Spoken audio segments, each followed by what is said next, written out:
你看见这头猪了吗？它其实是个人。还有这头黑白小狗，其实是身旁男人的哥哥。而这些变成动物的人都是受到了惩罚，因为在未来世界，单身有罪，只有情侣才能在城市里正常生活，而单身的人则会被送到特定的酒店进行改造，完成配对。当然，改造也是有期限的，45天之内，如果还是单身，也会被变成动物。老白带着狗哥入住的第一天，女经理就找上门来。原来每晚睡觉前，单身汉都会被铐起一只手，裤子前面也得上锁，就是为了防止他们自我安慰，好专心致志找对象。此外，酒店还会阻止文艺汇演，让女服务员假扮单身女子被男服务员尾随骚扰。但如果有伴侣的话，就不用担心了。可对比身边的老头，我认为女孩子们肯定会更愿意被年轻帅气的小鲜肉骚扰，不能自我安慰，让人很不顺心。一个手的生活更是困难重重，只有等到第二天醒来才能解开手铐。但是老白不敢不从，因为如果一旦被发现，就会遭到严厉的惩罚，轻则没收作案工具，重则直接变成动物，被赶进郊区的森林，成为孤独者的口粮。而孤独者正是那些配对失败又不想变成动物的人，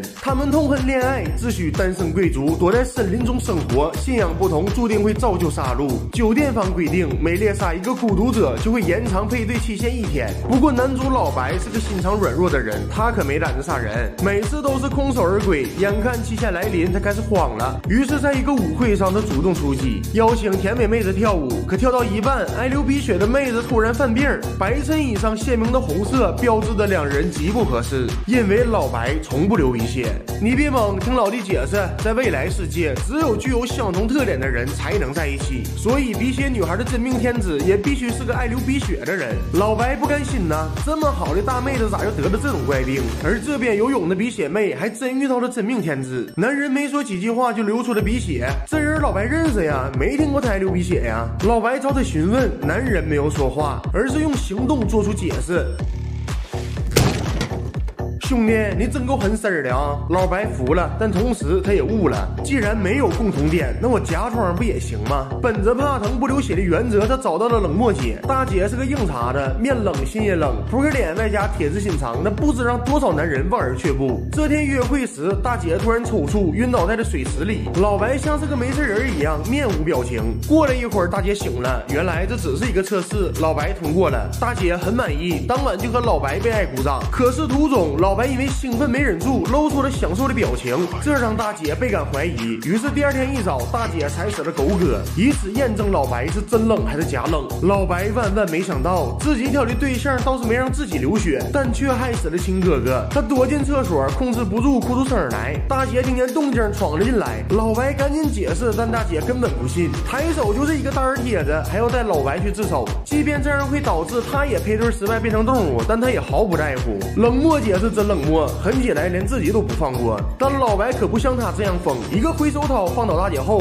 他一路跑进森林，加入了单身贵族的阵营。然而这里的生活也不好过，野狗很多，只能刨个坑躲在里面睡觉，没有食物，只能靠打猎为生。至于是不是人变的，别寻思，吃就完事了。而最折磨人的还得是3天两头就要被酒店的人猎杀。这天老白就被逮住了，眼看就要被干掉，小美突然出手相救。大妹子人长得也不错，老白当即一见钟情。然而他不敢表白，因为女首领痛恨恋爱，不允许男女之情存在。这个黑人男孩便是前车之鉴，因为亲嘴被发现就被割掉了嘴唇。除了不让内部谈恋爱，女首领还热衷于证明爱情的虚伪。这完他便带人闯进酒店，绑架了女经理，对其丈夫说道，要么干掉老婆，要么干掉自己。接着示意丈夫接过手枪，丈夫很快做出选择，扣动了扳机，但枪里并没有子弹，他被女首领耍了。而在平时，孤独者们会3、5成群去城市采购生活用品。这天老白在放风时，因为独自一人被警察怀疑，好在小美赶来救场，才逃过一劫。在这次之后，两人互生好感。而在知道小美也是近视眼后，老白开始蠢蠢欲动，并劝说小美和自己一同回到城市生活。这天小美终于被他说服，两人相约晚上偷偷离开。然而他们并不知道，此时营地里的女首领正在翻看小美的日记，内容全是情情爱爱。我就说嘛，正经人谁写日记呀？